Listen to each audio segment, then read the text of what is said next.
I mean, he's one of the best guys in the country. And Jermaine Holt, the top time in this heat. For Houston, it's Jermaine Holt. Holt in fourth, that is Jermaine Holt. There's not a person that can physically work harder than this guy. So, what now? When are you going to transition? When are you going to move on? It's time to get a job. It's time to get not a real career. job. What are you going to do next? Think, Jermaine. Think. When God sent you to the earth, he didn't just send an athlete. He sent a man. Hello, white America, assassinate my character. I know who you are in competition. Who are you to these companies? The international speaker? That's a cute transition. Someday we'll all be free. Tell him how to transition, Lou. Tell him. Hey, just wait and see. Tell him how to transition. Someday Tell him how to transition, Lou. That's not a real career. we'll all be free. Yeah. Relax, I got you. I'ma let them know all they need to know, baby. Take it from me someday. Money grow. Who really real? Tell me how you really feel. Keep it Uncle Phil. Do you kill like a Navy SEAL? Rolling off a pill, very trill. You ain't got a deal. Do you really steal? Rob the stove. Mic check. What up, what up? It's your boy once more. What it do? It's your boy J. Lou, 3 to the 1 to the 4, and we back again with another episode from the player development, student athlete success guru himself, none other than myself, Jermaine Holt. Some people call me Lou, J. Lou. Y'all can call me whichever, within reason, of course. But we back again with another episode. First and foremost, I want to hope that y'all had a great Easter. As a matter of fact, I hope that some of y'all caught a step. I hope that you had a praise. I hope that you had a praise, and I hope that you had to get it out. Okay, that's all I'm saying. I hope that your feet got happy if that was your upbringing. If not, I hope that you still had a good time celebrating the resurrection of our Lord and Savior Jesus Christ, if that is your belief system. If not, nonetheless, I'm not judging it in any way, shape, or form. Hope that you enjoyed the time on Sunday. But we back again with another episode, okay? Now, y'all already know I always got to set the precedent, get straight into the material, get straight into the time. Y'all know what time it is. For me, it's about 9 o'clock something right now. So I actually don't know exactly what time it is, but that's neither here nor there. But I gotta go ahead and let y'all know. Y'all know the overall mission is to arm and equip student athletes with the information that they need to transition out of athletics and into adulthood, but also maximizing their opportunity they have as an athlete. But overall, I want to aid as an individual that helps athletes build a foundational future. Right now, obviously, that's the overall mission, but it has a subcategory. The subcategory for today literally segues perfectly from the episode we had last week. Now, if you did not watch the episode from last week, I'm going to encourage you to watch that thing first, okay? Because it's going to transition your mind perfectly to what we're going to be talking about today. Right? Obviously, last episode was mentality traps, okay? Mindset mistakes that I made as an athlete that would prolong my progress and delay my development by about 2.5 years. This episode today is going to be specifically talking about the top transferable skills that hiring managers highly value. Because one of the common things I've seen in the life of athletes is a lot of untapped potential, simply because some of us as athletes do not understand that we have very valuable skill sets that can transfer well into the job, but we have to be able to see how our skill sets can translate into professional success. It's one thing to have a skill that is transferable. It's a completely different thing to know how to transfer it, okay? You have something of value, but you have to understand how to add value through the thing that you got, okay? So that's going to be the thing that we're going to be talking about today. It's going to be real common, real quick, right? But I want us to be able to understand. I'm going to give us 2 things before we even get specifically into that material.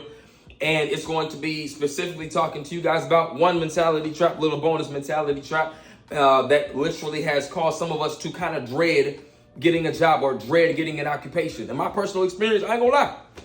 I dreaded the time where it was time for me to go ahead and start a career or go get the 9 to 5. Okay, it's pretty stigmatized. Y'all know that. I was not looking forward to life after athletics and being a full-grown adult. I was not looking forward to the phase of life where I would have to take all of my experience and all my skill set and actually clock in with it. Okay, I wasn't looking forward to it. Because I did not have a desire and I was not looking forward to this future, I didn't prepare for it. And because I did not prepare for it, I did not actually keep in mind the skill sets that I possess right? The skill sets that athletics planted inside of me that will be able to produce results for a company. The episode today is simply to give you guys a jump start, right? It's to cause you guys to be proactive instead of reactive, right? Where instead of you trying to figure things out as you're trying to survive, you already have certain things figured out so that you actually don't have to deal with trying to survive. One other mentality track before I get straight into the material. This is something that this is a mindset that served me well as an athlete. Has not served me as well as an adult, but it's this right here. The mindset that you get out what you put in. See, because my interpretation of you get out what you put in simply means that success is attributed to activity. So if I increase my activity, I'm also going to increase the probability that I'll succeed. Yeah, that was me. And as an athlete, it worked until it caused me to get injuries for overwork. And see, I did not realize it at that time of my life, but the fact that I was experiencing overwork and overuse injuries for the last 2 years of my collegiate career, I had no idea that injury, the objective of being injured was not to heal from the injury. It was to learn the lesson. It was to learn the lesson by understanding what was causing the injury. But because I'm so hard-headed, I brushed past the injury phase of my life and then ran into the same problem in adulthood. And it was simply the fact that I believed in this lie that you're going to get out what you put in. I ain't going to lie to y'all. This is Jermaine Holt talking to you right now. You don't get out what you put in. No. See, it's one thing to be active. It's another thing to be intentional. There are too many of us as athletes that are trying to transition into adulthood, and all we are is active, and we're not experiencing results because we lack aim. And the only reason we lack aim is because we're not intentional and deliberate. And I would say that this is a mindset that athletes conditioned us with. But I'm going to help us out right now by allowing you to understand there's nothing wrong with the mindset and mentality to work hard, right? There's nothing wrong with having work ethic. There's nothing wrong with spending more time to try to be great. There's nothing wrong with doing your due diligence. I would encourage you to do that. But what I would say is, if you're going to be active, also be strategic. Let me give you a common example. See, in the job market right now, a lot of people are applying. This is an athlete mentality. You get out what you put in. A lot of people are looking for jobs, and so they say, I'm going to apply for 100 different jobs every day. And they get rejection after rejection after rejection. And they're like, I'm doing all the right stuff. Why am I getting the wrong results? The reality is this is the problem. Watch this. As a past recruiter, I used to work in the staffing industry where I had some recruiting experience, right? One thing I always tell people in today's time is that, hey fam, there's nothing wrong with applying for jobs. You just apply for too many. How about instead of applying for 100 a week, how about instead of applying for 100 a day, choose 10 companies that week. See, choose 10 companies that week to be strategic and actually following people that on LinkedIn that actually work at the company, right?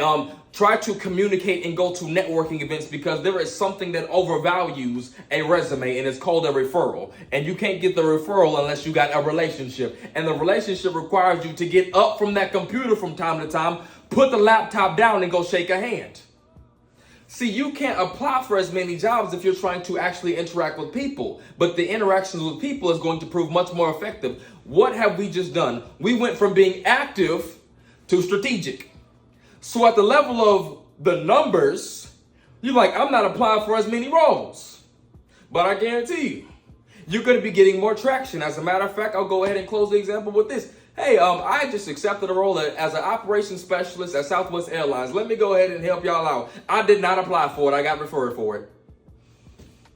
You want to know what helped me get this job as an operations specialist at Southwest Airlines? Was not my resume. Do I write a good resume? Yes. Do I interview well? I would like to believe so. But you want to know what opened this door? Applying a theological principle, God giving me favor, and forming a relationship. Yeah. Before I applied for the role, I'd already been referred for the role. But it led to me actually receiving an opportunity in the midst of a job market where ain't a whole lot of people hiring. I want you to be able to understand that in today's time, it is very valuable to become less active, more strategic. Because if you can mix work ethic with strategy, it makes you much more effective. Okay? Now that's my tidbit. Now I want you to understand what I just said. For high schoolers, you can learn to be strategic in your thinking. For my collegians, you can learn to be strategic. And for my collegians that's transitioning out of athletics and into adulthood, being strategic is going to save you so much time. Time is money. Okay? Now, what we was all waiting for. Oh, I'm sorry. I'm just excited. Okay, this is what we was waiting for though. My top transferable skills. What makes athletes more employable than the average person? That's what we want to talk about. What makes, why do certain companies seem to light up when they know that you got an athletic background? Why, when you're an athlete, do recruiters start to hit you up on LinkedIn when they know when they know you coming up on that graduation year? Why are they fiending for athletes? Let me help you understand something. This is the first transferable skill right here. Watch this. Watch this, man. What makes you highly employable? First and foremost, as an athlete, you know how to operate under pressure. As an athlete, there's a key attribute that's a very transferable skill set that leads to highly effective results in the workplace. It's the ability to operate under pressure. See, y'all know, like I know, pressure busts pipes. And sometimes pressure does something to performance.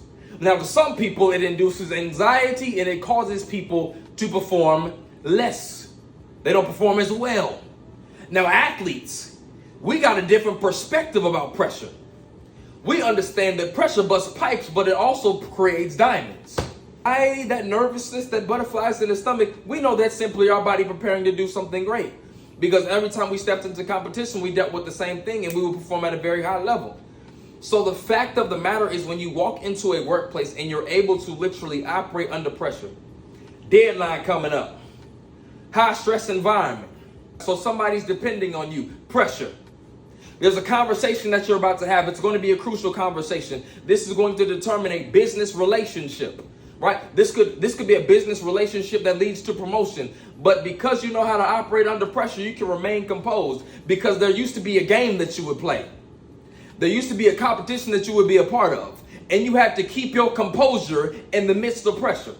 I want you to be able to understand the reason why athletes know how to do this better than most people is simply because we got more exposure to experiences where we have no other option but to perform under pressure. See, because I'm not saying that the average person is incapable of performing under pressure. That's not what I'm saying. What I am saying is, as athletes, we are more consistently exposed to experiences where we got to. That's what I'm saying. I'm saying that some people might have to do this every once in a while, but for us, we had to do it every week. Now, for some of us, it wasn't just every week. It was about 3 times a week, because some of them workouts, pressure. But your time of repetition allows you to become masterful at remaining composed and controlled and highly effective amidst pressure. I want you to be able to understand that that is a transferable skill that translates well in the workplace. Because in businesses, there are certain seasons where it's going to be a bit more high stress. It's going to be a bit more rigid. It's going to be a bit more adverse. That is the reality of the workplace, and we all know it. And the best individuals to have in your business is people that ain't afraid of pressure. People that's not going to panic when the deadline get moved up. I promise you, hiring managers, they value that. They value composure. They value someone that can stay calm and still produce results. They value it.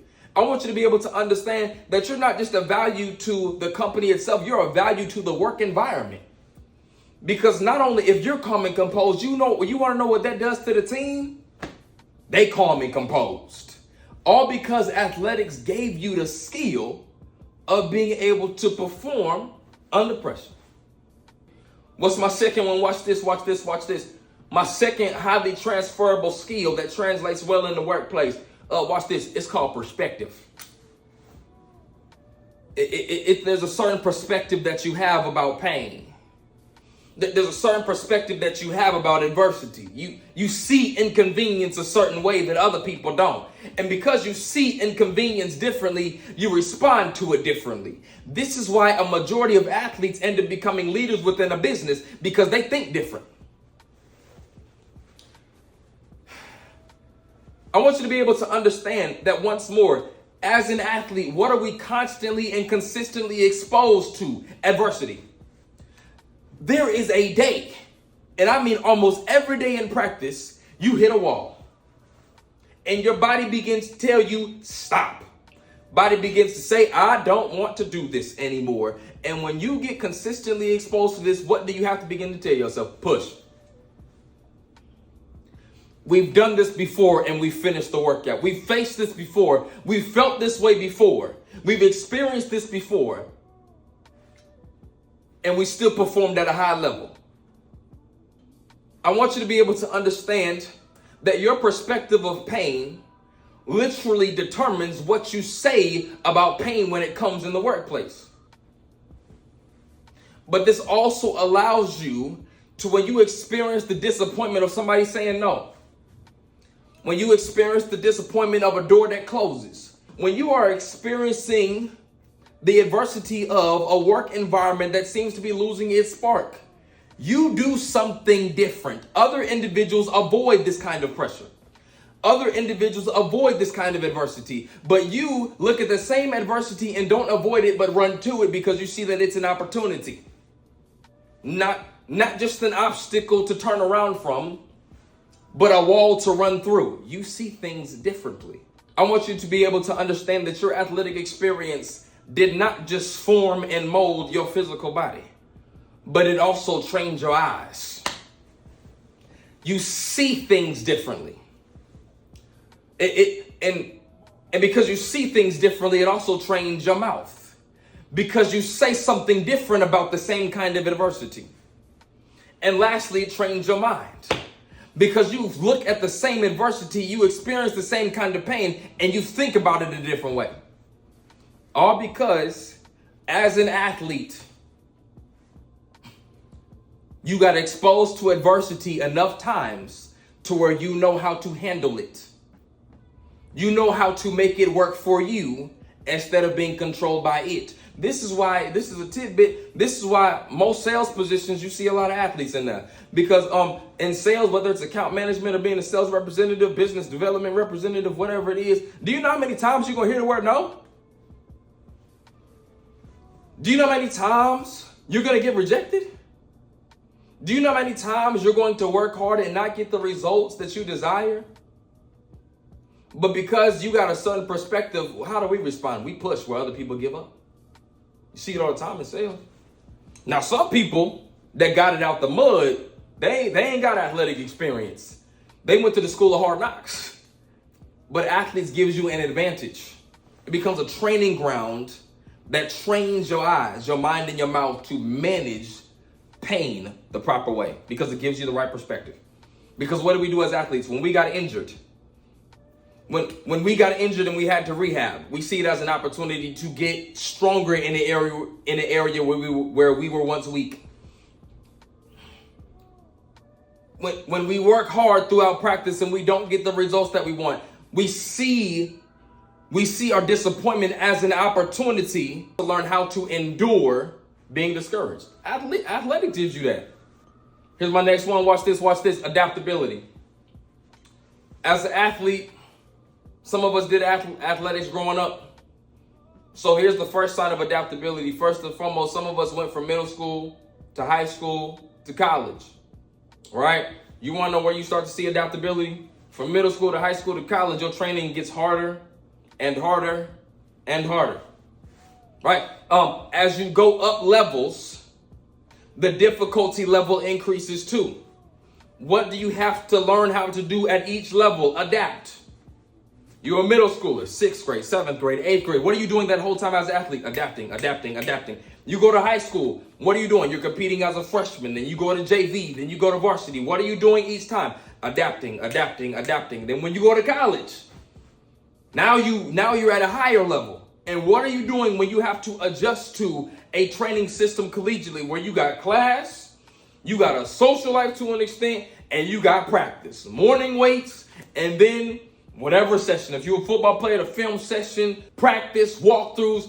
What are you doing? You're adjusting, you're adjusting, you're adjusting, and you're adapting, and you're adapting, and you're adapting. A lot of athletes literally grow accustomed to adapting. So now when you walk into the workplace, when business needs change, and it causes a business process to be altered, what are we already accustomed to doing? Adapting.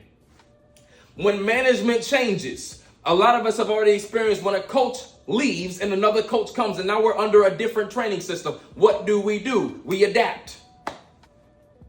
So if we're under new management in the workplace, what do? We adapt. If the work environment begins to shift, if the company begins to do layoffs, what do? We adapt. Adaptability allows your eyes to see something that most people can't see. I want you to be able to understand that as an athlete, when you walk into a workplace, I guarantee you, you are probably going to be the only one that sees certain stuff as an opportunity. Now, this is the challenge, okay? Now, I'm gonna just go ahead and tell y'all right now, okay? This is the sidebar. This is the challenge. When you walk into a workplace, knowing that your experience as an athlete has given you transferable skill sets, I want you to be able to understand that in the workplace, mediocrity can become contagious. The same way as an athlete, you weren't supposed to fit in. When you walk into a workplace, you ain't there to fit in. There's a reason why a majority of athletes become business leaders, because they're not supposed to fit in. Y'all don't see stuff the same way. Y'all don't think the same way. Y'all don't act the same way. Therefore, y'all are just not the same. You guys do not operate at the same level. Y'all might have the same title, not the same mindset. Y'all might have the same pay. Y'all might have the same salary, not the same lifestyle, not the same mindset, not the same things. Y'all don't talk the same, walk the same. So the challenge is going to become to not simply try. I'm not saying do not connect within the workplace. You should. I would encourage you to. I guarantee you 95% of what makes a job good is the people that you're working with. So connect with your people, but also understand they not like us. I'm gonna say that one more time. I'm not saying don't connect. 95% of what makes a job good is the people you working with. I'm not saying don't connect, but also understand they not like us. That means everybody might agree on something. That does not mean you have to adopt that mentality. When everybody else complains, that's not your opportunity to complain too. I'm not saying don't understand. You can understand where somebody's coming from. That does not mean you adopt their same perspective. Why? Because your athletic experience equipped you with something different. I want you to be able to understand when you walk into a workplace, please maintain what's unique about you. Because the thing that's unique about you is going to add significant value to an organization. That's the character attributes that adds value that a hiring manager did not know that he or she was paying for. A certain perspective on paying. Hiring manager did not necessarily know they was paying for that. That means that you are now able to, because of your experience, exceed the expectations that are set before you. Come watch this. Next thing we got to talk about, okay, what's a good transferable skill set? Resilience. Now, I mentioned this a little bit earlier. Why does resilience come in? Because just like in life, in business, at work, whatever you're doing, at some point you are going to experience adversity that is extremely inconvenient. It's going to be uncomfortable. You ain't going to like it. Like I said, for me, I got laid off in January. Did I want to get laid off in January? No. In the midst of economic uncertainty, while I got bills to pay, you think I wanted to be laid off? No. Was I expecting it? No.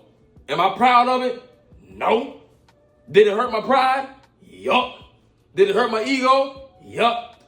But what am I going to do? I'm going to be resilient because I got to respond. And I'm not going to respond by sitting over here blaming the people that laid me off, saying that I'm in this position because of what they did. No. Resilience says, so long as it's their fault, I won't grow. So let me learn the lesson and move forward. But athletics gives you that. Where do we see that in athletics? A lot of us as athletes, we experience injuries. Disappointing injuries. As a matter of fact, sometimes injuries come at literally absolutely the worst time. One of the main things we don't necessarily talk about that we should.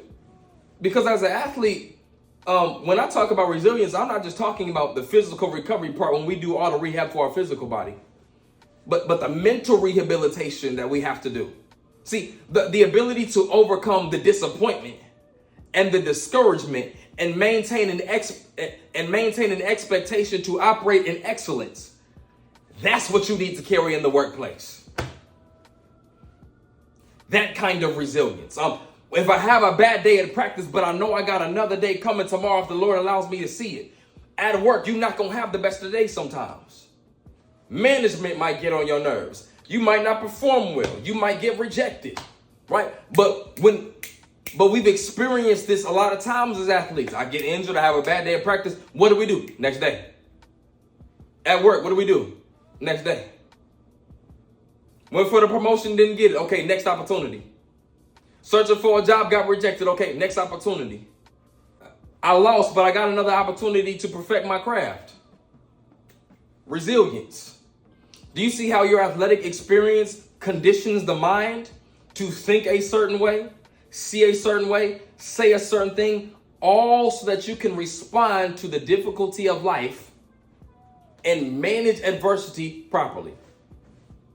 I want you to be able to understand, as a matter of fact, sidebar, but I want you to be able to understand that adversity comes pregnant with something. Adversity comes pregnant with the potential to produce character. But I want you to be able to understand that you have to manage adversity well in order to receive what it came pregnant with.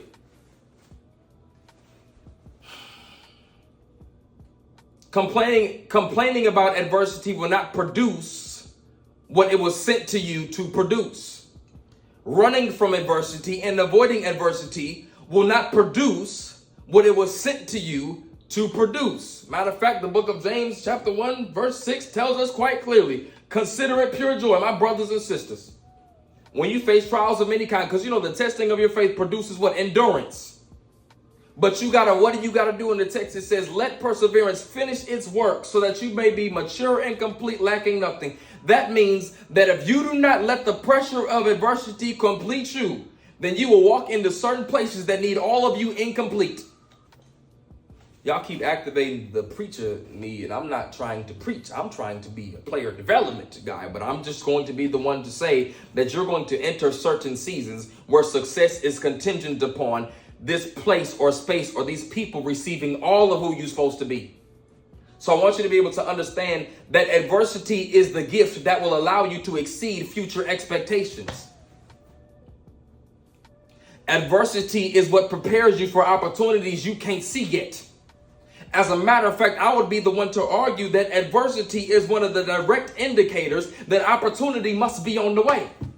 Because the last time I checked, if adversity is meant to prepare, then it's probably pretty intelligent to assume you being prepared for something.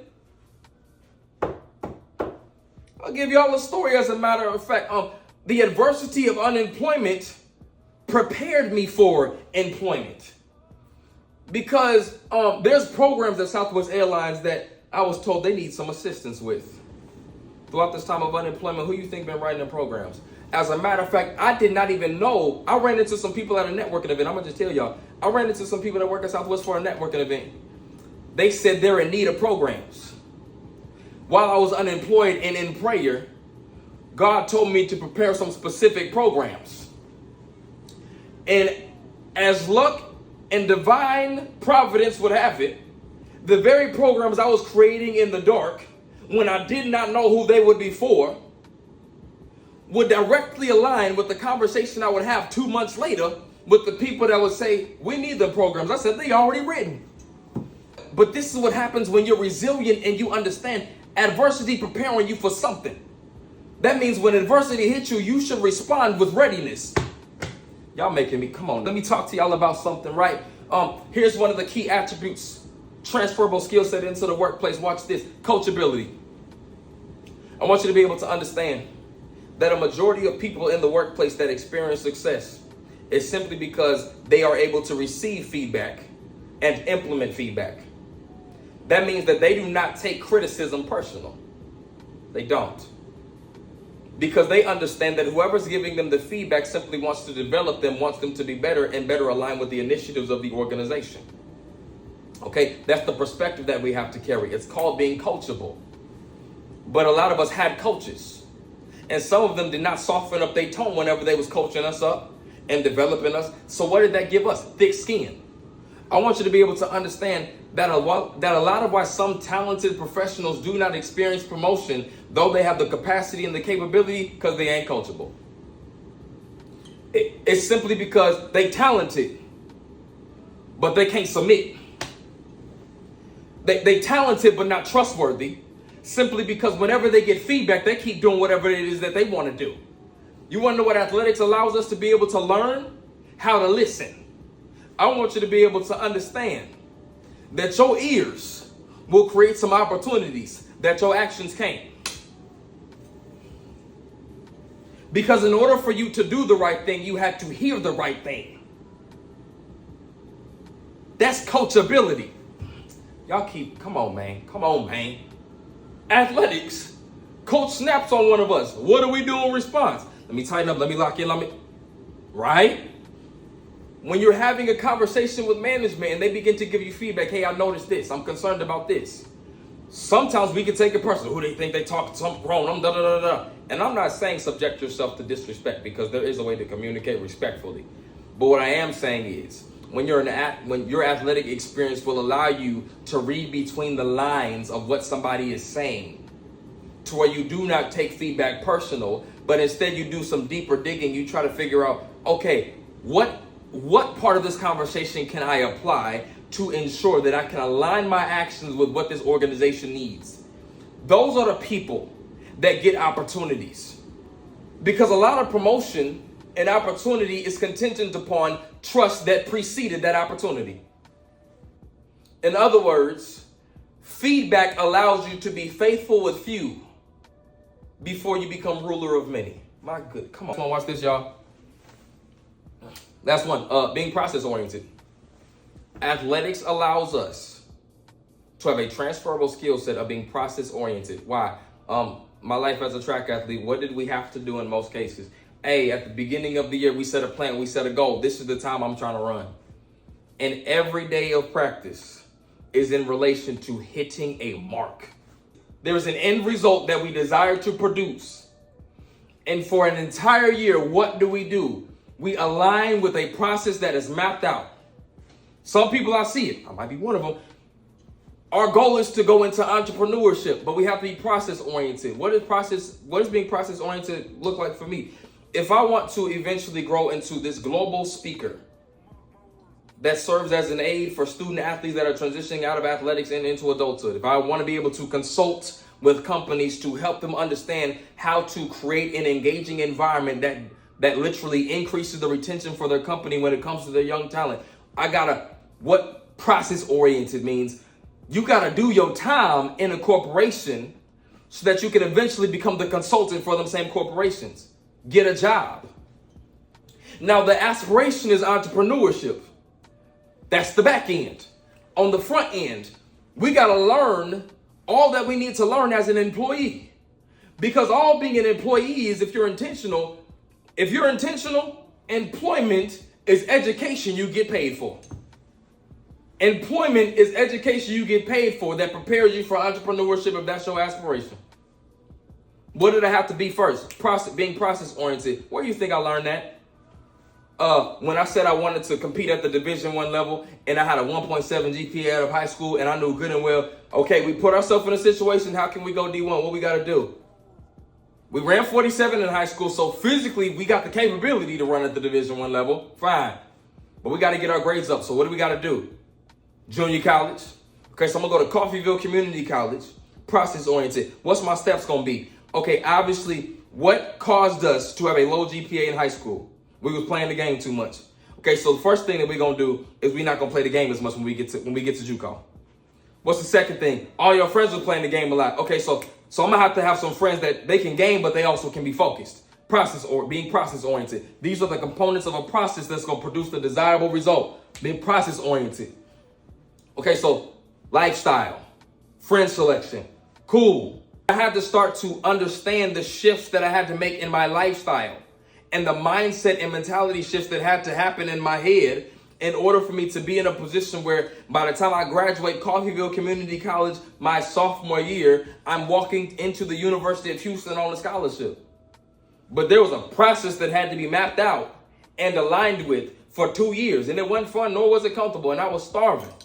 But it worked. So not only does being an athlete allow you to be more process-oriented, but it also gives you the perspective of all the inconvenience and pain that comes on the other side of the process. Because while in the process, you know what you say? You're going to tell yourself, I know this would come with the process. When I was in JUCO grinding to go D1 and I'm starving, I said, I know an empty stomach was going to come with this. When I'm in JUCO and I'm starving and I'm sad and I'm crying and I'm discouraged and I feel lonely. But Jermaine, you know that pain and agitation and a starving stomach and irritation and injury, you knew that this was a possibility that was going to come with this process to get to the next level. You knew that on the front end. So now that you're in the middle, you got the right perspective to say, let me manage it. I'm not getting hit with something I couldn't see coming. Manage it. I know this is part of the process, but I'm not going to take my eyes off of what I intend to have produced from the process.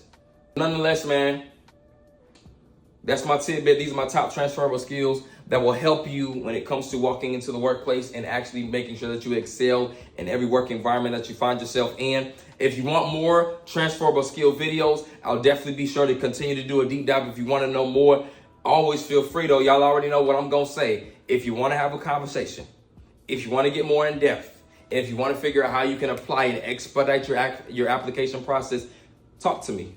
Y'all know my contact is going to be, the links is going to be in my bio. Y'all can DM me on Instagram at any time. I appreciate those of you that have trusted me enough to actually confide in me for further information. I'm telling you, I'm going to be here for y'all. I'm an advocate for y'all, and I wish to continue to hear stories about these principles that actually work well for you.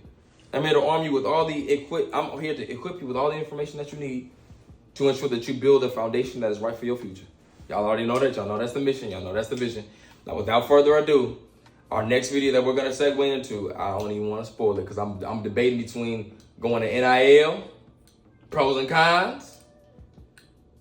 Ooh, I ain't going to spoil it. But I'm going to see y'all. All right, make sure that you like, comment, share, subscribe, because you know that there's other people that might need this information too. And one of the biggest things I always say is, if you're trying to put principles into practice, if you want to utilize valuable information and benefit out of your life, make sure that you're not the only one applying it. Get you some accountability around you. So it's going to help me, but it's also going to help you. Nonetheless, it's your boy J. Lou, 3 to the 1 to the 4, and I'm an Audi 5 to the 30.